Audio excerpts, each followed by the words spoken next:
Você pode abrir a sua Bíblia lá no livro de Marcos, no capítulo 5, no versículo 21. E daqui,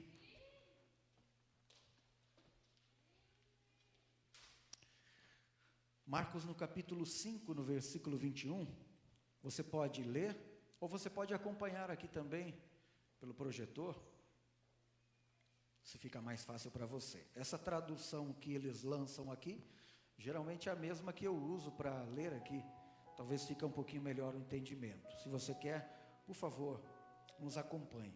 Para você que quer anotar o tema da mensagem também, o tema da mensagem hoje à noite é: cancela o velório, não haverá enterro. No versículo 21 de Marcos capítulo 5, diz o seguinte: tendo Jesus voltado de barco para outra margem, uma grande multidão se reuniu ao seu redor, enquanto ele estava à beira do mar. Então chegou ali um dos dirigentes da sinagoga, chamado Jairo. Vendo Jesus, prostrou-se aos seus pés e lhe implorou insistentemente: minha filhinha está morrendo. Vem, por favor, e impõe as mãos sobre ela para que seja curada e que viva. Jesus foi com ele. Uma grande multidão o seguia e o comprimia. E estava ali uma certa mulher que havia 12 anos vinha sofrendo de hemorragia. Ela padecera muito sob o cuidado de vários médicos e gastara tudo o que tinha, mas em vez de melhorar, piorava. Quando ouviu falar de Jesus, chegou por trás dele no meio da multidão e tocou em seu manto, porque pensava: se eu tão somente tocar em seu manto, eu ficarei curada. Imediatamente cessou a hemorragia e ela sentiu em seu corpo que estava livre do seu sofrimento. No mesmo instante, Jesus percebeu que dele havia saído um poder. Virou-se para a multidão e perguntou: quem tocou em meu manto? Responderam os seus discípulos: vês a multidão aglomerada ao teu redor e ainda perguntas: quem tocou em mim? Mas Jesus continuou olhando ao seu redor para ver quem tinha feito aquilo. Então a mulher, sabendo o que tinha acontecido, aproximou-se, prostrou-se aos seus pés e, tremendo de medo, contou-lhe toda a verdade. Então ele lhe disse: filha, a sua fé a curou, vá em paz e fique livre do seu sofrimento. Enquanto Jesus ainda estava falando, chegaram algumas pessoas da casa de Jairo, o dirigente da sinagoga. Sua filha morreu, disseram eles. Não precisa mais incomodar o mestre. Não fazendo caso do que eles disseram, Jesus disse ao dirigente da sinagoga: não tenha medo, tão somente creia. E não deixou ninguém segui-lo, senão Pedro, Tiago e João, irmão de Tiago. Quando chegaram à casa do dirigente da sinagoga, Jesus viu um alvoroço com gente chorando, se lamentando em alta voz. Então entrou e lhe disse: por que todo esse alvoroço e lamento? A criança não está morta, mas dorme. Mas todos começaram a rir de Jesus. Ele, porém, ordenou que eles saíssem. Tomou consigo o pai e a mãe da criança e os discípulos que estavam com ele, e entrou onde se encontrava a criança, tomou-a pela mão e lhe disse: Talita cumi, que significa: menina, eu lhe ordeno, levante-se. Imediatamente a menina, que tinha 12 anos de idade, levantou-se e começou a andar. Isso os deixou atônitos. Ele deu ordens expressas para que não dissessem nada a ninguém e mandou que dessem a ela alguma coisa para comer. Amém, até aqui. Pensam algumas passagens que a gente lê assim, deixa a gente muito feliz e muito empolgado. Essa passagem, eu passei esta semana lendo por esse trecho. Estou lendo Marcos capítulo 13, agora, capítulo 11, perdão. E esta semana passei por Marcos capítulo 5. E quando eu passei por esse texto, algo me chamou muito a atenção. Já li diversas vezes, muitas vezes o Novo Testamento, mais do que o Antigo. E já li muitas vezes essa história. Toda vez que a gente lê alguma coisa na Bíblia, sempre salta assim. E dependendo da circunstância, o momento que você está passando, sempre alguma parte do texto vai te tocar profundamente. E uma parte nesse texto me tocou profundamente nessa semana, e eu quero compartilhar com você esse texto, essa palavra, mas eu quero assim, levar um pouquinho mais dentro daquilo que Deus falou comigo e ministrou o meu coração. A parte que falou muito poderosa comigo nesta semana foi a parte do versículo 35, ao qual diz assim: enquanto Jesus ainda estava falando, chegaram algumas pessoas da casa de Jairo, o dirigente da sinagoga, e disse para Jairo: sua filha morreu, pare de incomodar o mestre. Algumas traduções dizem assim: não tem mais necessidade, não precisa, pare de perturbar Jesus, pare de irritar, pare de incomodar Jesus. E esse foi o texto, a parte do texto que me deixou muito impactado quando eu passei e comecei a ficar pensando, analisando essa parte da Escritura, o que esse versículo, essa parte hoje queria falar comigo, o que queria falar nesse tempo. E eu quero focar um pouquinho nessa parte aqui para que você entenda, mas eu quero primeiro falar um pouquinho dessa história aqui, desse acontecimento, desse fato que houve aqui, dentro desse contexto do capítulo 4 e também do capítulo 5. Essa parte que eu acabei de ler, do capítulo 5, 21 até o 43, faz parte de um contexto, está inserida em uma sessão de eventos, de acontecimento naquele dia que aconteceu ali na Galileia, em Gadara e também na parte da Galileia. Ao que tudo indica, Jesus está passando aqui pela experiência em um único dia, por 4 experiências diferentes, em um turno de aproximadamente 20 a 24 horas. Isso é importante que você entenda. Às vezes, a Escritura salta de um texto para o outro, ela tem um intervalo de tempo, e nós não sabemos muitas vezes qual que é esse intervalo. Às vezes a Escritura ela dá sequência aos acontecimentos, 1, 2 capítulos, às vezes, ou o evento dentro de um mesmo capítulo, ela dá sequência ao mesmo evento. Nem sempre aquilo que você lê ao texto são eventos que aconteceram no mesmo dia, no mesmo tempo. Pode ser que sejam algo tirado de um contexto, aconteceu hoje, aconteceu amanhã, aconteceu ontem. No entanto, esse capítulo 4, capítulo 5, ele está provavelmente contido em um contexto de 20 a 24 horas. A passagem começa, eu vou dizer que começa porque eu não posso me referir acerca disso aqui, mas começa no capítulo 4, no versículo 35, se você tem a Bíblia, por favor, marca ali para que você entenda. No capítulo 4, no versículo 35, está descrevendo um evento que aconteceu com Jesus e com os discípulos, e o texto já começa se referindo, dizendo assim, olha só, naquele dia ao anoitecer. Então nós temos aqui uma pausa.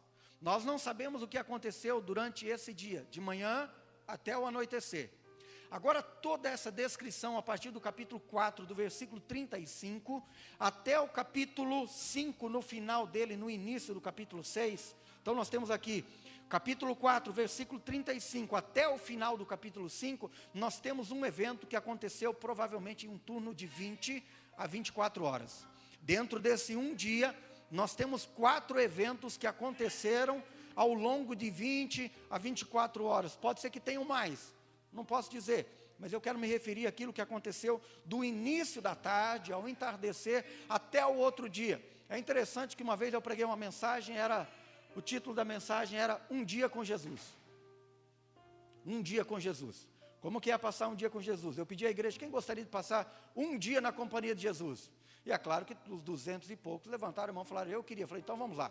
Vamos ver como que foi esse dia de Jesus, do amanhecer ou do entardecer até um outro dia, um período de 24 horas. Vamos ver se nós teríamos capacidade de ter esse pique, essa ousadia, essa capacidade de andar com Jesus durante um dia. O que será que aconteceu em um dia em que Jesus estava andando na Galileia, na companhia dos discípulos? Como foi esse um dia de Jesus? Você nunca teve curiosidade de saber assim, olha, como será que foi passar um dia inteirinho, um dia todinho, na companhia de Jesus? Como será que é andar um dia inteiro, um dia todo, junto com Jesus? Muitas vezes eu fiquei curioso, e um dia Deus me levou a essa parte do texto, e eu comecei a analisar, a entender. Nós temos aqui no capítulo 4, 35, diz assim, naquele dia, ao anoitecer, Jesus disse aos seus discípulos, vamos para outra margem, vamos para o outro lado do Mar da Galileia. Esse outro lado do Mar da Galileia era a cidade de Gadara. Era um lugar onde Jesus foi para manifestar o poder nesse período, nesse tempo de 24 horas. Nós temos aqui uma sucessão de poder de milagre, de manifestação da glória de Deus. Escuta só para que você entenda, presta atenção muito. Presta atenção no que eu estou falando. Escuta só. Em 20 horas, 24 horas talvez, você vai ver uma sucessão de acontecimentos, de eventos, que vão culminar com uma manifestação muito poderosa de sinais, de milagre e de poder da parte de Jesus. Dentro desse um dia, 24 horas, que nós vamos nos referir agora, você vai ver o quantas coisas Jesus fez dentro desse período de tempo. E você vai perceber que durante esse um dia, 24 horas, você vai perceber quanto poder, quanta manifestação, quanto milagre, quantas coisas diferentes Jesus passa em uma sessão de um dia só. E ele se inicia no versículo 35, quando Jesus faz um convite para os discípulos: olha, vamos para o outro lado do mar da Galileia, vamos atravessar, vamos para a cidade, para um lugar chamado Gadara. É interessante que logo que Jesus começa a navegar com os seus discípulos, o texto já tem uma seção de detalhes muito ricos. É interessante que a Bíblia diz assim, que logo quando Jesus entra no barco, ele começa a dormir, ele deita e dorme. E o texto já destaca também que Jesus tinha junto com ele um travesseiro. Lembra quando eu falei alguns domingos atrás que Jesus falou que o Filho do Homem, muitas vezes não tinha onde reclinar a cabeça? Não era por uma questão financeira, não era por ele ser pobre, é porque ele está falando assim, o Filho do Homem não tem lugar, uma parada certa. Ele está aqui, ele está lá, ele dorme no barco, ele fica aí na Galileia, ele vai para Gadara, ele vai para Cafarnaum, nem sempre ele volta para o lugar de origem que é a cidade de Cafarnaum. Então diz aqui que Jesus, quando ele chega no barco, ele pega o seu travesseiro e dorme. Aqui nós já entendemos que muitas vezes, não apenas Jesus, mas os seus discípulos também tinham uma moradia dele dentro do próprio barco. Muitas vezes o descanso de Jesus era no próprio barco. E você vai perceber aqui que essa foi uma noite em que não só Jesus, mas provavelmente os próprios discípulos dormiram dentro do próprio barco ao qual estavam navegando. E quando Jesus começa a atravessar o mar e ir para a cidade de Gadara, ele dorme no barco. Enquanto ele dorme, diz que não apenas Jesus, mas muitos outros barcos também passaram a seguir ele. Ele vai para Gadara e muitos outros barcos vão acompanhando ele também. Muitas outras pessoas começam a seguir Jesus. Quando ele está dormindo, o seu travesseiro, os discípulos, certamente, não sei se todos estão remando, ou se alguns estão dormindo também. O fato é que, determinado momento, determinada hora, já durante a noite, as ondas começam a bater com forte intensidade contra o barco. Diz que veio um temporal muito intenso, e os discípulos começam a ficar apavorados. E acordam Jesus e falam: Senhor, será que o Senhor não se importa, não se compadece, não olha para nós, não percebe que nós estamos a ponto de morrer e vamos morrer? Porque diz que havia água já entrando no barco. Jesus desperta do sono, levanta-se, dá uma dura neles, dá uma palavra para o vento, a tempestade, ela se acalma, e Jesus dá uma palavra para eles muito interessante. Você precisa entender aquilo que Jesus está falando, que nós temos uma coisa importante aqui. Jesus fala para ele: por que é que vocês são tão tímidos? Por que vocês têm medo? Por que vocês não têm fé? Jesus diz para eles. E eles respondem um para o outro dizendo assim: mas quem é esse homem? Quem é esse? Que até o vento e o mar obedecem a ele. Porque a Bíblia diz que eles não conheciam Jesus ainda. Então, primeira coisa que você entenda aqui, presta atenção. Primeiro desafio que Jesus teve que vencer. O desafio de uma tempestade na sua vida, no mar da Galileia, ao atravessar para ir para Gadara, chama a atenção dos discípulos e diz para os seus discípulos que eles não têm fé, pouca fé, pouca fé. O problema dos discípulos era de que eles mesmos poderiam ter repreendido a tempestade, eles poderiam ter dado uma palavra para o vento, no entanto eles não tiveram uma fé capaz, uma ousadia de determinar, de dar uma autoridade, de falar alguma coisa, e acordaram Jesus como se ele fosse o culpado deles estarem naufragando. Tudo se acalma e a navegação continua. Nós não sabemos qual é o período da noite, ou do dia, ou do fim da tarde, porque a Bíblia diz que ao anoitecer, já estava anoitecendo, pode ser que tenha virado a noite no mar da Galileia, e Jesus então chega até o outro lado, que era a cidade de Gadara. Quando Jesus chega em Gadara, antes mesmo dele entrar na cidade, ao desembarcar do seu barco, acontece uma outra sucessão de eventos, que era um homem que vem ao encontro de Jesus, um homem que tem uma dupla personalidade, porque a Bíblia diz que ele tem sobre ele uma legião de demônios, ele é um homem possesso, ele é atormentado, diz que ele dorme, ele vive dentro do sepulcro, ele dorme dentro de um túmulo, um cemitério. Diz que esse homem passa noite e dia gritando o tempo todo, atormentado por aqueles demônios, que é uma legião, e uma legião entende-se por 6.000 demônios. E quando esse homem vem até Jesus, ele é um homem completamente perturbado, ele tem uma dupla personalidade. Ao mesmo tempo que ele vem e se prostra diante de Jesus, ele também, o demônio fala sobre ele, fala para Jesus, fala: que temos nós contigo, ó Filho de Deus, vieste nos atormentar antes do tempo? Está falando: olha, não é a hora, não é o momento. Por quê? Porque Satanás sabe que haverá um momento reservado para ele, que é o momento do tormento eterno, onde que tudo vai acabar, onde nós, os que forem salvos, irão para a eternidade, e aqueles que estão sem Cristo irão para o inferno. Então Satanás sabe, certo, de que haverá um momento dele, a hora dele. E ele pensou, acreditou que Jesus estava antecipando a sua ida definitiva para o tormento, para o inferno. E Jesus dá uma palavra para aquele homem endemoniado, aquele homem que gritava noite e dia, que dormia dentro de um túmulo, aquele homem que é perturbado, que diz que as pessoas da sociedade prendiam ele com cadeias, correntes, grilhões, e ninguém era capaz de segurá-lo. Diz que ele arrebentava as correntes, saía correndo, pegava caco de pedras, pedaços de pedras, e ele se cortava o corpo, então ele se autoflagelava a si próprio, e isso é algo que pode acontecer.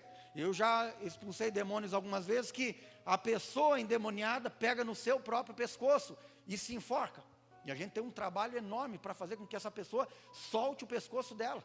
É impressionante, ela está morrendo e ela está se enforcando, porque é o próprio demônio que está fazendo isso. Então a gente, muitas vezes, quando vai fazer isso, tem todo um cuidado, uma habilidade para que a pessoa não se machuque, fica se ferindo, porque às vezes ela faz coisa impressionante.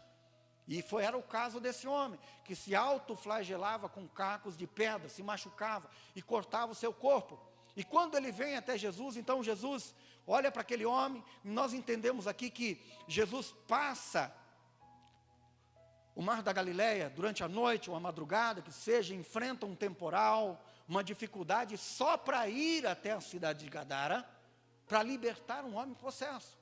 E quando Jesus faz isso naquele homem, liberta aquele homem de todos aqueles 6.000 demônios, aquele homem fica lúcido, a cidade percebe, os habitantes veem que aquele homem ficou curado, sarado, ele tomou de volta o seu juízo, ele ficou em perfeito juízo, ele tomou novamente o juízo sobre si, porque uma das características de uma pessoa endemoniada é que ela altera o seu juízo. Por vezes, a pessoa toma parte do seu consciente, ela administra o seu consciente, e por vezes Satanás toma o lugar dela. Muitas vezes, quando nós libertamos pessoas endemoniadas, nós precisamos muitas vezes fazer com que o demônio saia da pessoa, para que a gente consiga conversar por um tempo com a pessoa, que ela consiga tomar a consciência dela, para ter um tempo de aconselhamento e conversa com ela, para entender, compreender o porquê, o que aconteceu, como foi, o que houve que aquela pessoa permitiu que algo acontecesse com ela, para que ela ficasse possessa. E aqui a Bíblia diz que aquele homem, ele recuperou o seu perfeito juízo, quando Jesus libertou ele. Quando Jesus libertou ele, os habitantes de Gadara, a cidade, se reuniu, vieram à beira-mar e pediram que Jesus se afastasse da cidade. Eles não queriam Jesus lá, que Jesus fosse embora, que ele saísse daquele lugar. Imediatamente após fazer isso, aquele homem quer acompanhar Jesus, e Jesus fala para ele: não, volta para sua casa, sua família, para a cidade, você é um missionário aqui, conta para todo mundo como Deus teve compaixão e misericórdia da tua vida, prega, anuncia, fala do que foi que Deus fez na tua vida. E ele então volta, se torna um missionário de Gadara, e Jesus entra novamente no barco, com os seus discípulos, e retorna para o lugar que ele estava antes, volta de novo para o lugar que ele havia saído na noite anterior, na tardezinha anterior. Quando Jesus chega do outro lado do mar, novamente da Galiléia, aquelas pessoas que haviam acompanhado Jesus, haviam voltado também com ele, os seus barquinhos. Quando diz que Jesus chegou do outro lado da Galiléia, quando ele chega na praia, chega no mar, diz que já havia uma multidão incontável de pessoas esperando e aguardando Jesus. Todos estão na beira-mar, à beira da praia, esperando Jesus chegar e desembarcar de novo do seu barco. Presta atenção, entenda aqui. Jesus saiu no dia anterior, tardezinho, para ir para Gadara, passa por temporal, por tempestade, o seu primeiro desafio. Os desafios, os discípulos têm dificuldade em crer. Jesus chama a atenção deles, liberta aquele homem, o seu segundo desafio, retorna para a Galiléia. Quando ele chega na Galiléia, já tem uma grande multidão de novo que está aguardando e esperando ele. Jesus desce do barco. Dentre toda a multidão, uma pessoa se destaca que é o Jairo, que era o líder, um dos líderes da sinagoga judaica de Jerusalém, da Galiléia. E esse homem vem até Jesus, se prostra diante de Jesus, se ajoelha diante dele e fala para ele: Senhor, por favor, venha à minha casa, porque a minha filha está doente, está morrendo, e eu preciso que o Senhor coloque as suas mãos sobre a cabeça dela, ore por ela, imponha as mãos sobre ela, para que a doença saia e ela não morra e viva. E ele implora de tal forma para Jesus, que Jesus tem compaixão, misericórdia dele, e fala: eu irei. E começa a se deslocar com ele para ir até a casa de Jairo. Enquanto Jesus está se deslocando para ir à casa de Jairo, uma outra sucessão de acontecimentos, no mesmo momento, talvez pela manhã, não sabemos, que é a mulher do fluxo de sangue, que está há 12 anos sofrendo de hemorragia, e que tem na sua mente o seguinte, fala: olha, ela fica sabendo que Jesus está lá, e ela fala: se eu somente conseguir tocar, pelo menos encostar no vestido, na orla, na veste dele, se eu tocar, eu tenho certeza, eu vou ficar curada, E enquanto Jesus vai caminhando para ir à casa de Jairo, com ele, na companhia dele, a multidão é muito grande, intensa, e Jesus se desloca com dificuldade, devagar, com calma, paciência. As pessoas apertam, empurram, tocam, chamam, passam na frente. É difícil para Jesus, muitas vezes os discípulos têm que abrir caminho para ele. Enquanto ele vai fazendo isso, essa mulher consegue chegar entre as pernas da multidão e tocar em Jesus. E quando ela consegue tocar em Jesus, ele percebe algo extraordinário. Ele fala: olha, ele para no caminho, ele para e diz assim: olha, algo extraordinário aconteceu. Eu senti que de mim saiu um poder, uma virtude, algo extraordinário, incomum, alguma coisa diferente aconteceu comigo, alguém me tocou, ele fala. Alguém me tocou. E faz uma pergunta genérica e fala assim: quem foi que me tocou? E os discípulos até falam assim, meio engraçado. Ele fala: Senhor, tenha paciência, né? Está todo mundo empurrando, tocando, apertando, o Senhor vem me fazer logo uma pergunta dessa. Eu penso que os discípulos falam assim: tem misericórdia, né, Senhor? Fala cada pergunta também, né? Fala: todo mundo está apertando, todo mundo está tocando, todo mundo está falando. E Jesus fala: não é desse jeito, não é esse tipo de toque. Não é um toque de multidão, é um toque específico, especial, incomum. É um toque incomum que alguém deu em mim.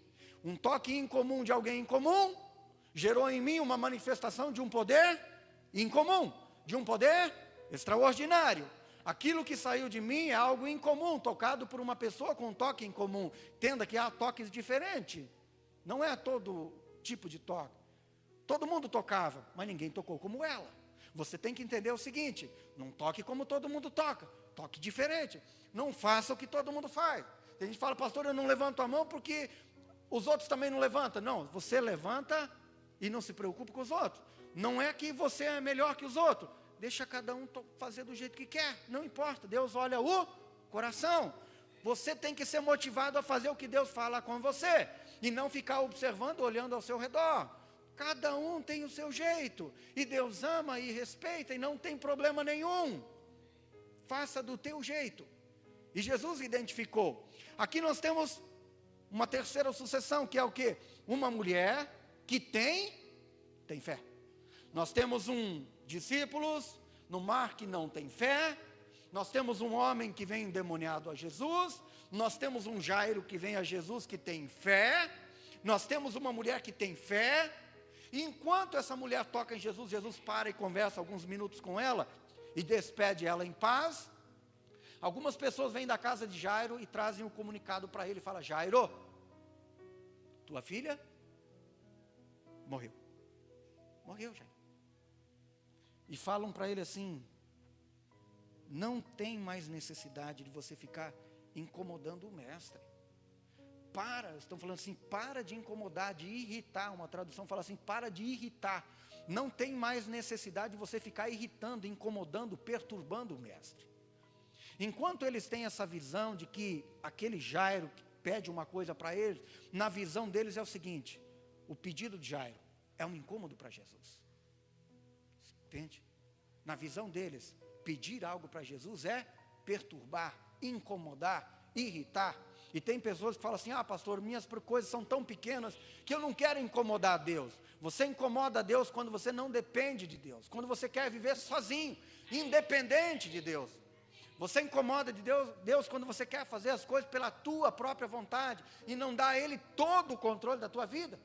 Leve todas as tuas coisas a Deus, sejam pequenas, sejam grandes, entrega tudo na mão de Deus, fala com Deus, não importa se é pequeno, se é grande, se é mediano, fala com Deus, entregue todas as coisas. Entenda que ir até Deus não é um incômodo. Quantos de vocês já falaram para um filho de vocês, quando vai se dirigir alguma coisa com você, pedir alguma coisa para você, fala: para de me incomodar? Não, um pai não fala isso para um filho.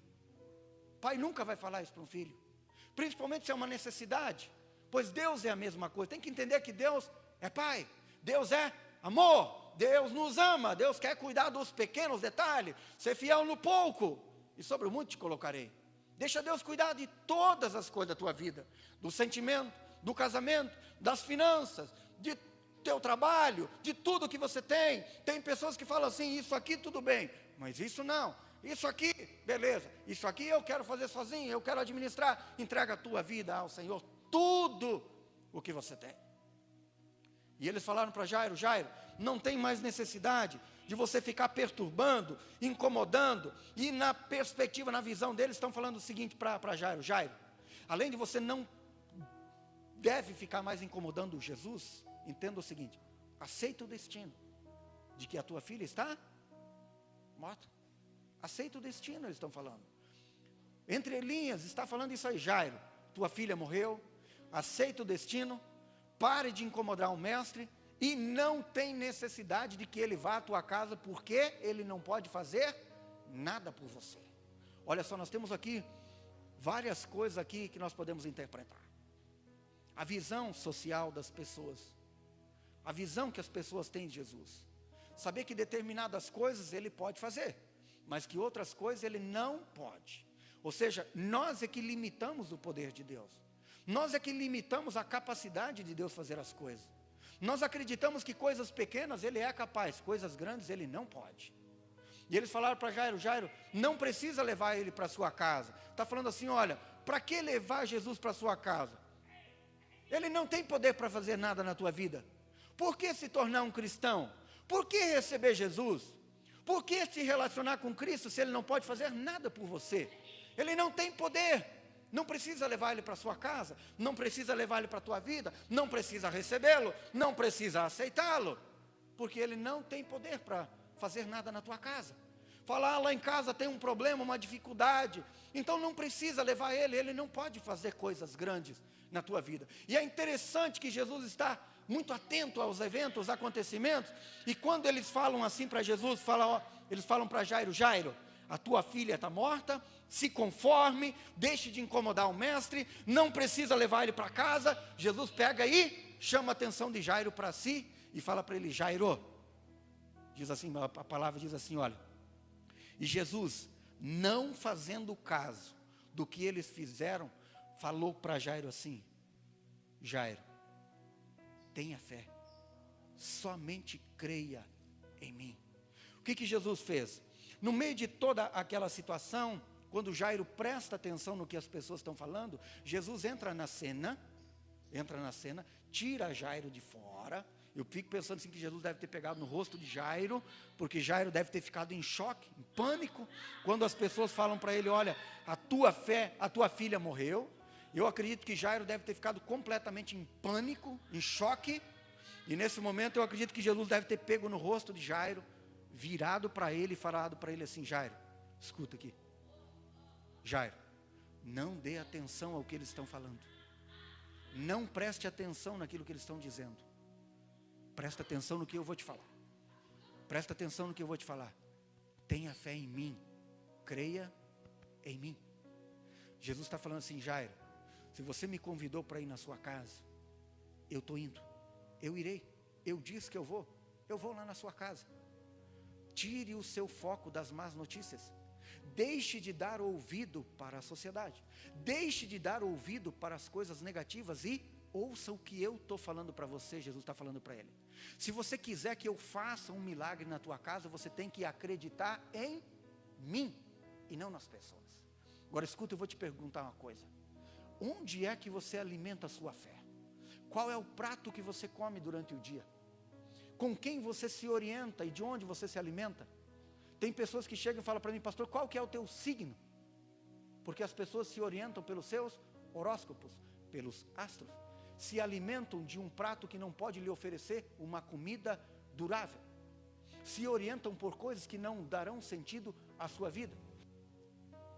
O que você vai falar? Às vezes eu fico impactado quando eu vejo cristãos falando para mim. Fala: pastor, qual que é o teu signo? Qual que é o teu horóscopo? Para ver como que vai ser o teu dia. Falo: meu filho, se eu me orientasse pelo que o horóscopo falasse, eu estava quebrado. Porque eu nunca vi e também não pretendo ver. Eu me oriento pelo que a palavra de Deus diz. Ela é a base, ela é o fundamento da minha vida, ela é a direção da minha vida. Não é o horóscopo, não são os astros, não é o mundo espiritual, não é a feitiçaria, não é a macumbaria, não é a vela vermelha, não é a galinha preta e nem a cachaça e nem nada. É a palavra de Deus.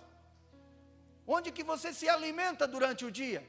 Qual é o prato que você come? E você vai entender o porquê você tem uma fé como tem. Quando Jesus falou para Jairo: Jairo, se você pediu a minha ajuda, esqueça eles. Não importa a notícia, não importa o que eles falaram, não importa se eles estão falando o contrário, não importa se eles estão dizendo que morreu, foca em mim, porque você pediu para quem? Para mim. Então presta atenção no que eu vou te falar. E Jesus falou: Jairo, tenha fé, só creia. Tenha fé. Isso é ter fé. E Jesus falou: esqueça eles, deixa eles, tire a atenção deles e olha para mim. E Jesus toma Jairo e segue em direção à sua casa. A Bíblia diz, já se encaminhando para o final do capítulo 5, que quando Jesus chega à casa de Jairo, ele contempla o choro, o lamento, a tristeza. E naquele tempo se contratavam algumas pessoas que se chamavam de as lavadeiras. Sabe o que é as lavadeiras? As lavadeiras eram pessoas, principalmente mulheres, contratadas pela sociedade para chorar nos velórios. Eu não sei se aqui também tem aqui isso. Parece que existe isso também no Brasil, né? Algumas pessoas que são contratadas para chorar em velório. Tem lá, contrata 2, 3, 4 pessoas que ganham para chorar em velórios. E no Brasil tem muito. Não sei se aqui em São Paulo tem, nunca vi falar isso aqui. Mas naquele tempo existiam. Chamavam-se as lavadeiras. Iam para o velório, pagavam-se um dinheiro para ela e elas choravam desesperadas no velório. Não sei se aqui elas estão lá. O fato é que quando Jesus chega na casa de Jairo, ele olha e fala: o que está acontecendo aqui, gente? O que está acontecendo aqui? Todo mundo chorando, lamento, choro, lágrimas, desespero. A menina estava completamente preparada para ser sepultada, diz a palavra. Já tinham preparado a menina para sepultar. Quando Jesus chega, ele fala assim: olha, é o seguinte, a menina não está morta, ela só está dormindo. É interessante que eles param de chorar e começam a dar risada, cair na gargalhada. Já se altera o humor dele. Diz que eles riram, não do que Jesus falou, mas riram de Jesus. Riram de Jesus. Eles riram de Jesus. Eles riram de Jesus. Ah, tem muitas vezes assim que acontece. Fala: ó, Deus vai fazer isso. Tem pessoas que dão risada. Fala: eu não acredito nisso. Eu não acredito. Tem coisas que eu falo, tem gente que fala para mim: eu não acredito nisso. Eu não acredito. Dão risada. Falo: não acredito. É uma opção de fé. É uma opção de fé. E Jesus fala, manda as pessoas saírem, pega o pai e a mãe, alguns discípulos, e afastam as pessoas, sobe para o lugar onde a menina está, chegam lá, a menina está dormindo, toma a menina pela mão, e dá uma palavra para ela e fala assim: Talita cumi, que significa levanta. E a menina imediatamente levanta do caixão. É interessante, fiquei pensando assim, Jesus falou assim, deu ordens expressas, para que não contasse e dessem comida para a menina. Ó, dá comida para essa menina, que essa menina está com fome. Já havia vários dias, estava morta, provavelmente, não sabemos o tempo desse evento, pode ser que seja no mesmo dia. A menina estava com fome, Jesus falou, dão comida para essa menina. Diz que todo mundo fica impactado, ao ver a cena da menina se levantar. Ficam impactados e ficam em choque, não sabem o que está acontecendo. O que Jesus fez? Cancelou o velório. E também o enterro. Hoje não tem. Agora escuta, querido, começa a olhar os nossos desafios, teus desafios, os desafios de Jesus. Jesus inicia num fim de tarde, com muitos desafios. Dorme por alguns instantes dentro de um barco, atravessando em alto mar, ondas, tempestade. Discípulos com dificuldade de crer. A palavra para o mar. Representa os temporais da nossa vida, que vencemos pela fé. Precisamos ter fé para vencer. Quando somos fracos, por mais fracos sejamos, podemos pedir a Jesus. Podemos clamar a Ele, como os discípulos fizeram. Jesus chega do outro lado, se depara com um endemoniado, que vem ao encontro dele. Não sei se vem ao encontro ou de encontro, eu acho que ele veio ao encontro de Jesus. Ao encontro. Se prostra diante de Jesus. Jesus tem uma batalha espiritual com demônios, 6.000 demônios, para que aquele homem fosse liberto. Tem uma sucessão de acontecimentos. Quando Jesus retorna para a Galiléia, ele encontra uma mulher que tem fé, doença, desafio. Temos um mar, tempestade, temos um homem sendo oprimido por Satanás, que se machuca, se fere, que vive no cemitério, que não é o lugar dele, mas ele já está lá. Perceba que no mesmo dia tem um espírito de morte rondando Jesus. No mar da Galiléia, os discípulos falaram, Senhor, nós vamos morrer. Quando ele chega do outro lado, aquele homem está quase morrendo, diz que ele já dorme dentro do túmulo. Quando Jesus volta, tem uma mulher que está há 12 anos sofrendo de hemorragia, já está quase morrendo, porque diz que ela cada vez fica pior. Tem um Jairo que vem ao encontro de Jesus e fala para ele, Senhor, vamos à minha casa, porque a minha filha está morrendo. Em Marcos, no capítulo 9, versículo 23, Jesus passou por uma situação semelhante. Um outro homem trouxe a Jesus um filho pequeno que também era atormentado por Satanás, lançava ele no fogo e na água, e no fogo e na água. E o homem clama para os discípulos de Jesus para que libertassem ele, e ele vem até Jesus e fala assim, olha, os teus discípulos não puderam. E Jesus falou, até quando eu vou ter que ficar com vocês, raça de incrédulos? Até quando que eu tenho que suportar um povo como vocês, que não tem fé para expulsar demônios? E é interessante que esse homem, quando chega para Jesus, no capítulo 9, versículo 23 de Marcos, ele diz uma coisa para Jesus, fala, Senhor, os teus discípulos não puderam libertar, mas se o Senhor pode fazer alguma coisa, então me ajuda. E é interessante que Jesus para e devolve a pergunta para o pai e fala assim, se pode? Está bem assim na Bíblia, diz assim, se podes? Como assim? Se podes? Tudo é possível ao que crê. E daí ele fala para Jesus, Senhor, eu não tenho fé. Eu não tenho fé. Me ajude. Aquele homem, tinha fé, ele era capaz de acreditar que o filho estava possesso por um demônio, mas não tinha fé para acreditar que Jesus tinha poder para libertar o filho. Tem tanta gente que acredita no sobrenatural e tem dificuldade para crer em Deus. Tem tanta gente que acredita em coisas que eu não tenho fé para acreditar, e no entanto elas não conseguem acreditar em Deus. Naquele dia, capítulo 9 também, você também vê um espírito de morte que lança um menino no fogo e lança na água.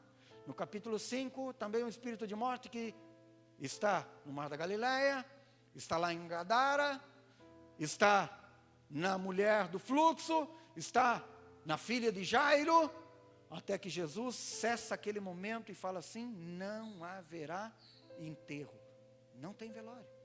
Acabou. Acabou. Um dia sucessivo acompanhado de vários fatos, vários eventos que culminaram no final de um dia cheio de muitas coisas e de muitos acontecimentos. Escuta, querido, muitas vezes você pensa que é só com você que há desafios. Jesus está nos mostrando que ele não passou por um desafio, ele passou por pelo menos 4 em um período de 20 horas. E que venceu todos eles com a fé. E se eu e você quisermos vencer os desafios da vida, do dia a dia, nós precisamos ter fé, para não ser envergonhado. Antes de Jesus realizar um milagre naquele menino, Jesus teve que alimentar a fé do pai, quando disse para ele: tudo é possível aquele que crê. Jesus estava falando: escuta, pai, o problema não sou eu, o problema é você que não tem fé. É você que vem pedir uma coisa para mim que nem acredita que eu sou capaz de fazer. Sem fé, a Bíblia diz que é impossível agradar a Deus, porque é necessário que aquele que dele se aproxima creia que ele existe e que se torna galardoador daqueles que o buscam. Em João 11:40 está escrito: se creres, verás a glória de Deus. É fé. Você precisa ter fé para vencer os teus desafios, para vencer as tuas dificuldades. Agora escuta, hoje à noite eu quero encerrar esse momento orando com você, finalizando com essa palavra, ao qual aqueles homens falaram para Jairo, falaram: Jairo, não procure mais o mestre, deixe o mestre, largue o mestre, não leve ele para sua casa, porque ele nada pode fazer. E pode ser que o teu pensamento, a tua mentalidade, ou de quem está em casa, seja a mesma. Fala: de que adianta? Chamei Jesus para vir à minha casa, a filha ainda estava viva, agora que eu chamei ela. Tem gente que fala: pastor do céu, o dia que eu aceitei Jesus, pensa, parece que minha casa só entrou problema. É porque você não viu, ele não chegou totalmente lá ainda, não transformou tudo, não fez tudo o que ele tinha para fazer. Fica tranquilo, tudo tem o seu time, tudo tem o seu tempo, tudo tem a sua hora, o seu momento. Eclesiastes capítulo 3 diz que para tudo há um tempo debaixo do céu. Tem gente que fala assim: ah, pastor, do dia que eu aceitei Jesus, ou do dia que eu comecei a igreja, tudo começou a ficar difícil. As pessoas falaram assim: ah, de que adianta você ir na igreja? É a mesma mentalidade das pessoas que foram até Jairo e falaram: deixa o mestre de lado, para de incomodar, não precisa levar ele para sua casa. É a hora que Jesus olha para mim e fala para você: escuta só, vira o teu rosto para cá e deixe de olhar e ouvir o que os outros falam. Se você pediu alguma coisa para mim, creia em mim, confie em mim. Não interessa se ela morreu, não interessa se a notícia não é boa, não importa se as notícias são negativas, não importa o que está acontecendo. Você pediu, creia, confie, se acalme. Foi o que Jesus falou para Jairo: se acalme, se acalme, tenha calma, tenha fé, confie, creia em Deus, confie que Ele é poderoso, continue caminhando com Ele. Tem muitas coisas acontecendo, Ele vai chegar o momento certo, a hora certa. Não importa se ficou difícil, Ele é capaz de tomar pela mão, mandar levantar e voltar à vida, e cancelar o que está predestinado a acontecer. Fique de pé, eu quero orar com você. Eu quero orar hoje à noite, com base nessa palavra. A palavra já terminou, mas eu quero orar hoje à noite por cura e por poder nesse lugar. Hoje nós vamos orar e amanhã à noite eu vou orar também. Eu sinto hoje à noite de orar por isso. Eu quero orar por isso. Eu sinto de orar por isso sobre a sua vida. Talvez você se identifica, fala assim: minha vida está intemporal. Pensa numa vida difícil. Ao longo de 24 horas de um dia só aconteceram tantas coisas difíceis que hoje, eu não sei como está hoje, que está difícil. Pode ser que a tua vida está um temporal como no Mar da Galileia. Pode ser que do outro lado do rio você se deparou com um monte de problema, como Jesus se deparou com um endemoniado gadareno. Pode ser que Satanás está fazendo festa na tua casa, na tua vida, por falta de fé. Jesus falou para aquele pai: se você crer, tudo é possível ao que crê. Sem fé é impossível agradar a Deus. É possível vir à igreja, é possível orar, é possível cantar, é possível ler a palavra, e a tua casa está virada uma morte lá dentro. É possível você estar hoje à noite aqui e falar: minha casa está uma tragédia. É possível, porque tem que ter fé. E não significa que nós estamos sentados na cadeira da igreja, nós temos fé. Você precisa ter fé. Você precisa ter fé. A fé vai vencer as lutas da tua casa. A fé vai vencer a enfermidade. A fé vai vencer os demônios. A fé vai devolver a vida à tua família, ao teu lar, ao teu casamento, aos teus filhos. A fé. É a fé. É a fé. Vai devolver a saúde. Quando Jesus falou para aquela mulher: grande é a tua fé. Foi a única que foi capaz de tocar em Jesus e falar: Senhor, se eu tocar, vai acontecer. Foi a única, nem os discípulos tiveram fé como ela. E ela alcançou. É a nossa fé que tem que aumentar. É a nossa fé que precisa aumentar para crer que a Covid não vai se manifestar dentro da igreja. Desde o início da pandemia tenho orado aqui, falado: aqui não. Aqui ninguém vai morrer. Aqui nesse lugar não. Aqui não vai acontecer. Aqui não. Aqui não. Nesse lugar ninguém vai vir aqui e vai falar: eu morri porque fui na igreja. Aqui não. Aqui não tem espírito de morte. Aqui não. Aqui a Bíblia diz que aqui Jesus falou: aqui era chamada minha casa. Casa de Jesus. Onde que Jesus está, tem vida e não morte. Não precisa ter medo. Eu quero orar por você hoje à noite. Falar: tem um desafio lá em casa, estou doente, tem uma enfermidade. Quero orar por você. Quero orar por você e com você. Enquanto nós vamos cantar, eu quero desafiar você a vir aqui. Fala, se vier 3, 4, 10 pessoas, não importa, só fica um pouquinho distante um do outro, só para não gerar comentário. Que tem gente que fica assim com os olhos só observando, só para ver o que faz diferente. No shopping senta todo mundo perto. Na academia, em todo lugar, está todo mundo junto. No mercado, em todo lugar. Na igreja, se chegar perto de alguém do outro, falar: chegou perto. Tem gente que está assim, só esperando para ver, para falar alguma coisa. Então, se você vier aqui, só mantém, para ninguém ficar falando nada de você e nem de mim, senão amanhã eu fico metendo pau em mim, descendo a vara em mim. Se você quer vir, eu quero orar por você, quero ungir você. Não interessa o que está acontecendo na tua casa, na tua vida, quero orar por você. Hoje à noite eu sinto de orar por você. Mudar a realidade da tua casa, da tua família, da tua vida. Quero mudar a realidade. Depois do culto eu vou ficar aqui no templo ainda. Se tiver uma necessidade, quero orar com quem quiser. Se for ficar até meia-noite, eu fico aqui. Estou sem pressa para ir para casa. Quero orar por você. Se você precisa, vem aqui. Pode ficar longe aqui. Eu vou orar com você, especialmente com cada pessoa aqui, enquanto nós vamos cantar. Baixa essa luz aqui, por favor, para mim, por favor. Baixa essa luz aqui, para a gente cantar. Denise, por favor, pegue o óleo ali para mim. Minha esposa, Karen, Davi, vem aqui, por favor. Não precisa ter medo. Fala: eu não estou me sentindo bem hoje à noite, sinto alguma coisa diferente. Quero orar por você. Quero orar com você.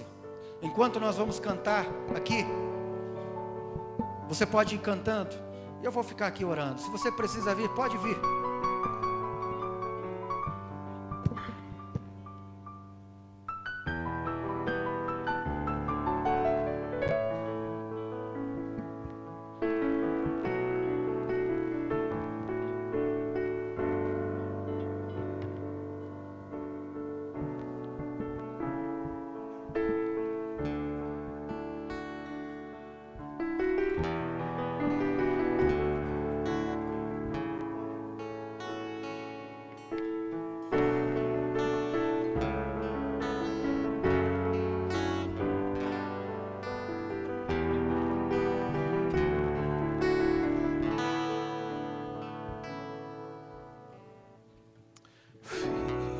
de Davi,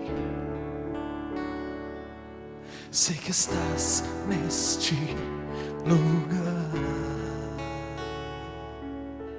Na multidão eu clamo teu nome, o teu favor eu vou alcançar. Filho de Davi, sei que estás neste lugar. Na multidão eu clamo o teu nome, o teu favor eu vou alcançar. O favor de Deus é o que abre as portas pra mim, faz o impossível acontecer. Se estou fraco, me levanta, não me abandonarás. Maravilhoso, santo e poderoso Deus, o favor de Deus aqui abre as portas pra mim, faço o impossível acontecer. Se estou fraco, me levanta, não me abandonará.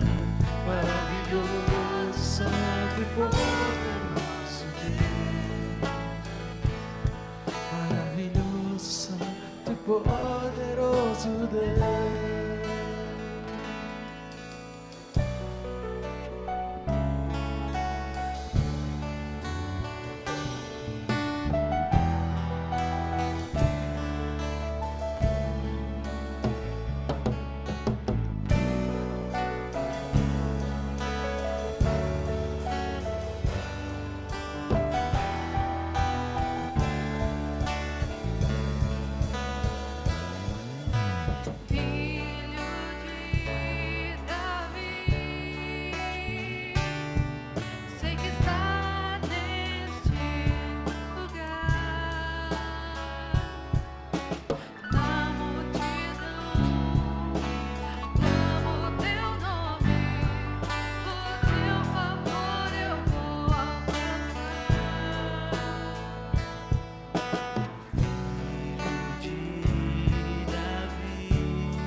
Estou fraco, me levanta, não me abandonará.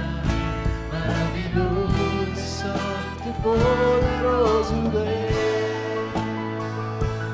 o favor de Deus é o que abre as portas pra mim, faz o impossível acontecer. Se estou fraco, me levanta,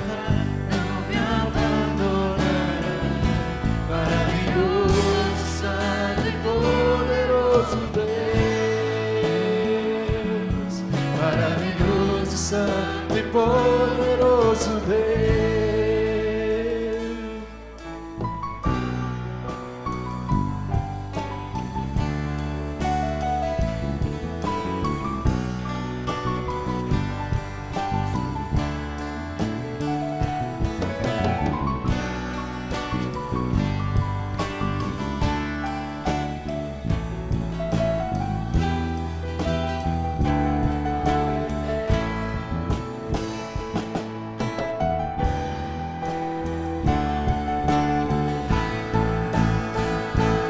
O favor de Deus aqui abre as portas pra mim, faz o impossível. Se estou fraco, me levanta, não me abandonará. Maravilhoso, santo e poderoso Deus,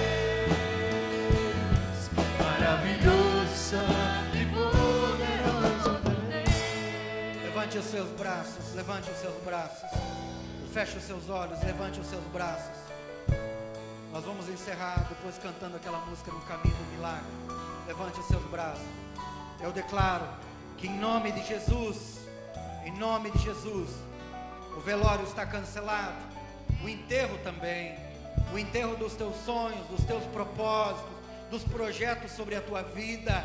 Está cancelado a ação maligna sobre a sua casa, sobre o seu casamento, sobre a sua família, sobre o seu lar, sobre os seus filhos, sobre a sua empresa, sobre o seu trabalho, sobre o seu sentimento.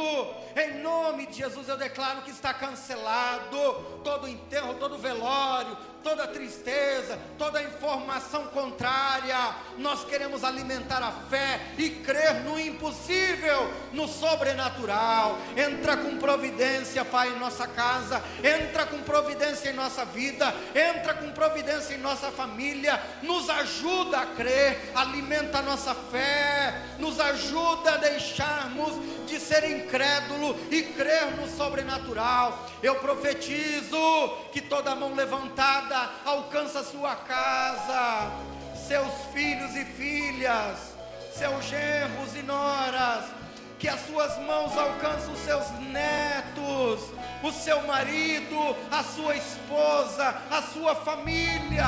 Eu declaro que em nome de Jesus, as suas mãos declaram cura sobre o seu lar, restauração sobre a sua família, restauração de saúde, milagre financeiro, vida sendo transformada, o poder se manifestando em sua casa, em sua família. Eu declaro que em nome de Jesus, o velório está cancelado, o enterro foi cancelado, porque Jesus chegou em sua casa, chegou em sua vida, em sua família. Desperte para um tempo novo, um tempo de fé, um tempo de milagre, de portas se abrindo, se escancarando para a glória do nome de Jesus.